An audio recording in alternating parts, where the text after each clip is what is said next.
Because some people have said, hey, Bitcoin is the answer to those problems. Are you a believer? Well, Bitcoin is exciting because it shows how cheap it can be. Bitcoin is better than currency in that you don't have to be physically in the same place. And, of course, for large transactions, currency can get pretty inconvenient. Sort of that stamp of approval, that endorsement by saying to the Winklevoss twins, yes, you can pay for the ride with Bitcoin. Because I'm not foolish. I mean, if people have got lots of Bitcoins and they want to go to space, I'd much rather they spent that money on our spaceship.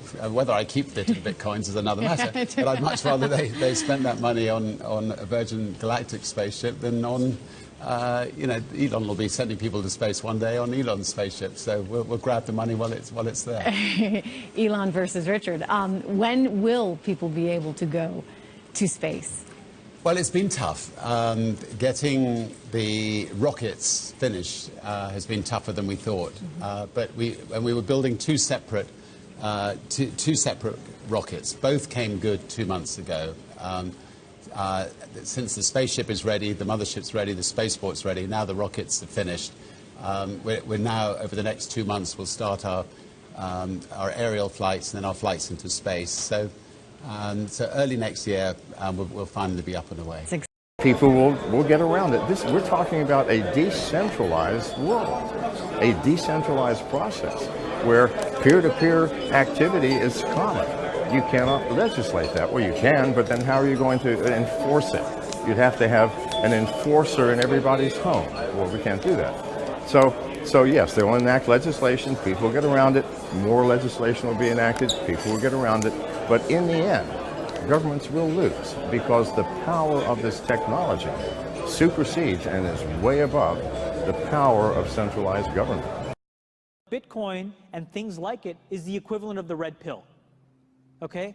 We are entering a completely world of uncharted water right now. Have you made any investments in Bitcoin? So, I mean, I personally own Bitcoin in my hedge fund. I own Bitcoin in my fund. I own Bitcoin in my private account. It is a huge deal. It's a huge, huge, huge deal.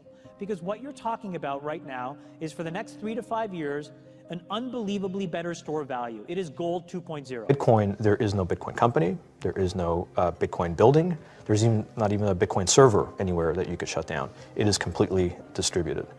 That's what's unique about Bitcoin. It is, for the first time, a way for the two of us to exchange value online without a third-party intermediary. Until the invention of Bitcoin, for you and me to exchange money online, we had to employ a third party, like PayPal, like Visa, like MasterCard, right? And we live in the 21st century. I sent 100 euros worth of Bitcoin from here in Tokyo directly to you guys through this camera, through the network, through the TV, right into your home. If I had tried to do that, send you the money with a traditional bank, it would have taken several days and probably cost 30 euros. I just did it right now with Bitcoin instantly, basically for free, and didn't have to ask anybody for permission. I didn't need a bank, I didn't need a government, I didn't need anybody. I just needed myself and you and our smartphones to do it. That's the power of Bitcoin.